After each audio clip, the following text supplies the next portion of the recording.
Welcome everyone back to the Crimson 15 Podcast. I'm your host, Crimson Sin.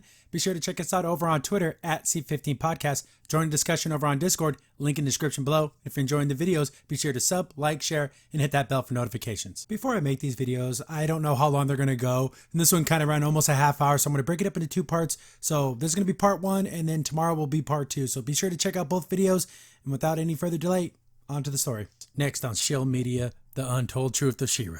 No, seriously, we got another article from Looper, and this article starts out pretty decent. I would actually recommend half of this article because it goes into like the original She-Ra show, some of the stuff with how it was created, trying to sell toys to girls, the way that the costume has changed, how they had to buy the rights from a author who had a character named She-Ra, a bunch of kind of cool stuff. Talked about some of the original writers. There was going to be a live action version after that horrific Masters of the Universe movie, which I thought was casted well, but the story was ridiculous. It's so cool to watch just from a visual standpoint, but the story's awful. But then it gets into the new She-Ra. So everything up to this point is actually really good. And I'll leave a link to the article, the archive version, so you don't have to get all the ads and everything. But here we go. And here's some of the, I'm going to just kind of read from it and everything. And here's one here that was really ridiculous. This is actually from the beginning. This is how they preface everything before they get to the actual article. Now, decades after we thought She-Ra was gone for good, the Princess of Power is having a resurgence with her rebooted Netflix series currently in its third season. Actually, in its first season cut up in 3 parts. She-Ra is arguably even outshining her typically top-billed twin brother in the cultural zeitgeist. No. There's this. That's what makes it so funny. You look at I think it's Super 7 who makes the toys. They're consistently making Master of the Universe toys and things. If it was out of the consciousness of the fandoms and everything, why would they make these things? There's She-Ra toys that are just repainted Monster High dolls, and they're just awful looking. So no, I still think He-Man and Master of the Universe as a brand overall is still more popular than this new She-Ra. And we have there's a new comic book series coming out. He-Man and the Masters of the Multiverse. The art looks really, really good. I'll leave a couple pictures of that, and that looks pretty cool. But as soon as more information comes with that, I'll cover that. But now, then it starts talking about the past and everything, which is fine, and it's pretty good information. Then they get into the She-Ra stuff. Her reboot costume made the internet explode. Here's the thing: you can dislike something. You can dislike something for the dumbest reasons too. If that's your thing, you shouldn't have to justify why you like and dislike something. Sometimes you just like it because you do, and you hate it because you do. Is it better that if you're able to articulate it? But no one should be able to be considered, oh, you're evil or wrong for not liking something. Out of the non-issue controversies to bring the weirdest hot takes out of the strangest dark corners of the internet. That's how you start a sentence? It just frames it as if you didn't like the way the new She-Ra looks, you are a bad, evil person. And that's wrong. Even the people who love this show, I don't think those people are evil like the way they think people who dislike it. Perhaps none of them more infamous than the kerfuffle that occurred when they revealed She-Ra's redesign for the 2008 reboot. In her new design, She-Ra eschews makeup and her previous pinup model proportions in favor for looking more like a realistic athletic teenager. She has the figure of a long-distance runner who weighs 95 pounds. She was supposed to be this big, tall, powerful, strong character, not this kind of wispy, skinny, lanky character. I don't know why they went with that version, because I guess that way so she can look as much like an androgynous character as possible. Her outfit now has tiny shorts under her skirt. Probably because trying to draw the character doing action poses while wearing a skirt without anything showing any underwear was a constant struggle for the original show. Come on, get over it. She wore like a onesie in the original too, so that's not an issue. I mean, this is 2019, nobody cares. As long as you're not doing gratuitous upskirt shots, no one's gonna care. However, here we go. This is where the name calling, it's like ridiculous. You're writing an article, get over yourself. However, certain He-Man babies took to the new design as a personal offense and decided to engage in a little performative hair pulling, with angry Twitter users saying that they didn't look like a girl anymore. It doesn't. If anything, it's androgynous looking. It's straight up just like a man. People have shown pictures of Hank Venture and like overlaid it. It's the same face, and that's a guy. So And again, to say names, this is how I would write that sentence.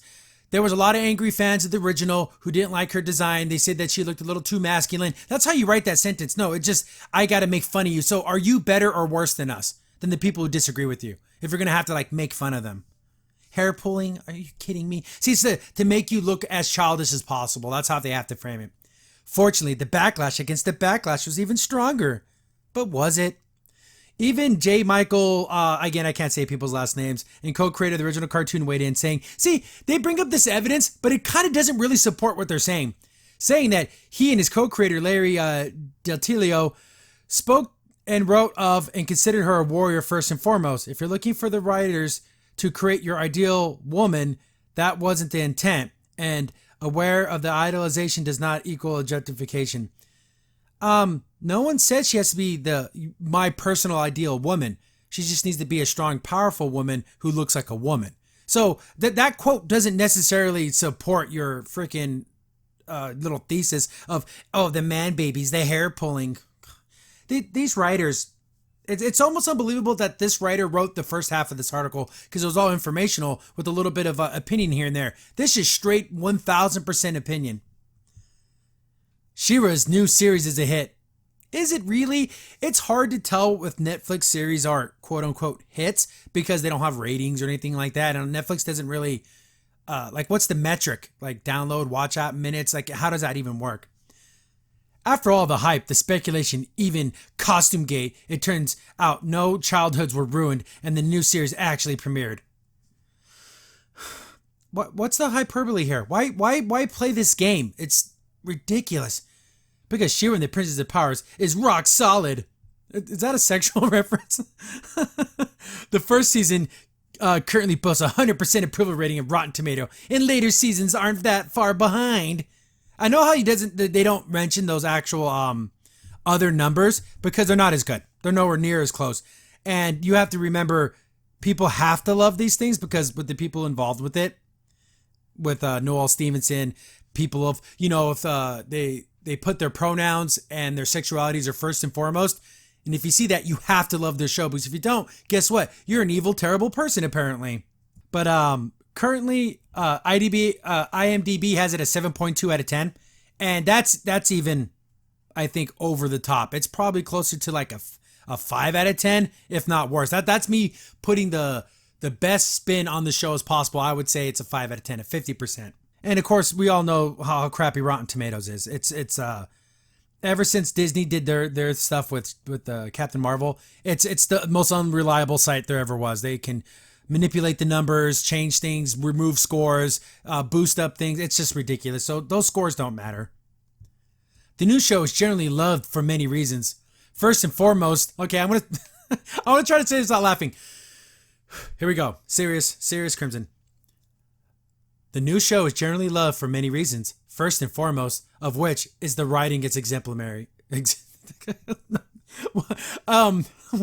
What? And this is where they get into a thing where they didn't watch the show. This is a different show they watched because none of this is in there. I watched every episode, watch all my reviews. None of it's there. Adora struggles to recover from abuse she suffered while being raised by the Horde, mirror the real-life struggles of teenagers who grow up in abusive households. What? We were talking about this on our Discord. Again, join our Discord. There's a lot of cool conversation going on there. Really cool artwork and all great stuff. Just join. There's a link in the description below.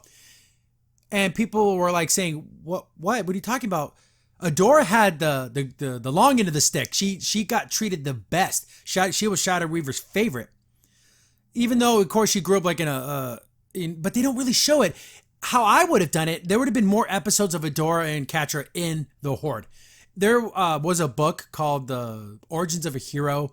I reviewed that. Check that out. In the beginning, there's stuff that they cover that wasn't in the show. There's a scene which I found particularly beautiful and powerful was Adora and Catra were playing by the refinery. And I guess the refinery gets so hot, it actually melts the sand, turns it to glass. And there's they makes all these funny shapes. And they were looking for these things. They collect them because they're like little collectibles for them. And they're acting like young girls, like 11, 12-year-old girls. They would see something shiny and pretty and they like it. Shadow Weaver tells them, you're wasting your time and, get back to training and everything. And that was like a little moment where these are just girls. They're not soldiers. They're not meant to be warriors and killers. They're meant to be just regular girls who enjoy regular girl things. And I thought that was a really cool moment in the book, but that's not in the show. See, little moments like that would have made the show like, oh, look at that. The juxtaposition that they live in this basically a hellscape of the Fright Zone. They're still able to find these little moments where they can just be girls. But again, that's not there. That's the kind of stuff I would have loved for the scene in the show, but it isn't there. Teenagers who grow up in abusive households and all the other characters gain similar levels of three-dimensionality. I didn't know being a lesbian automatically makes you three-dimensional. What are they talking about? Okay, they say, okay, all of the characters, every character. Tell me about the three-dimensionality of Seahawk. He's a whiny crybaby little piss pants who likes Mermista, but she treats him like garbage. That's his whole entire thing, and he lights his boat on fire. Are you effing kidding me? And then again, the sympathetic villain, even the typically bad to the bone Hordak, has some surprisingly moments of vulnerability. He's the evil guy who has killed, pillaged, enslaved, destroyed countless lives. But he feels sad because he's not as good as his other brothers. I don't care. You've done horrible, terrible, the most worst things that a living thing can do to another, but I'm supposed to feel bad for you? No. The most improved award definitely goes to Catra. I agree. Within the first 2 seasons, Catra was the best character, but season 3, they just made her into a crazy ex-girlfriend who's willing to blow up the planet. Who gone from being just one of Hordak's many forgettable lackeys to now basically the second most important character in the show. I think she's still first, even though after season 3, she's still the most important character. A tragic anti-villain in the vein of Magneto or Kylo Ren. Kylo Ren, yes. Magneto, you get the F out. You're not even close to Magneto. Magneto is my favorite villain of all time. Nazi camp, Auschwitz survivor. His mother was killed right in front of him because he wasn't able to perform well with his powers. So no, Catra didn't have that. Catra's life is freaking a resort life compared to the life that Magneto had. So Magneto's hatred for humanity literally stemmed from the literal worst of humanity. He lived it. That's why he feels the way he does. Why does Catra feel the way she does? The girl she liked didn't want to bang her. I don't know. That's it. There's nothing else. You know, Shadow Reaver wasn't the nicest mom to her. But again, that is like, she's Florence Henderson from the Brady Bunch compared to what Magneto had to grow up with. So don't throw Magneto into there. Kylo Ren, yeah, he's a crybaby. You can compare that all day. Although, to be fair, the elevation of Catra could be considered a throwback since the earliest She-Ra stories. The original promotional mini-comic where She-Ra had the awful headdress, it was a little ridiculous. Catra was the main villain and there was no Hordak at all. Also, supporting heroes also have been diversified quite a bit in numerous ways, because that's what matters.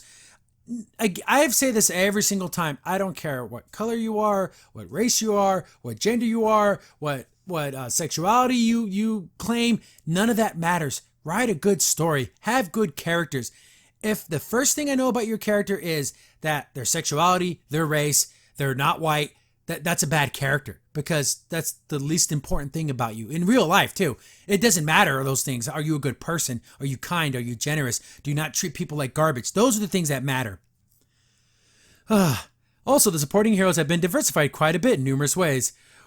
They were pretty much all bland Caucasian Barbie dolls in different outfits in the original. I imagine this person put on their top hat and has their monocle and they're like, they're adjusting it whenever they do these little hot takes. I freaking can't stand that crap. But now they have a much wider array of personalities, races, and body types. Personalities, do they? What are their personalities? Mermista's a bitch. That's the only one I think has like a actual personality.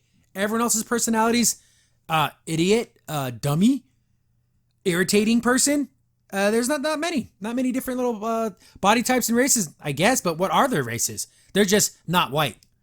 Because this is Etheria. They don't have like Asian and like they don't have like those kinds of things. So what are their races? Like they don't even mention them. Crimson Saint here. Thanks for watching the video. If you're enjoying the content, be sure to sub, like, share, and hit the bell for notifications so you don't miss a single upload. If you have any tips or story ideas, hit us up on Twitter at C15Podcast, or better yet, join our Discord server, link in the description below.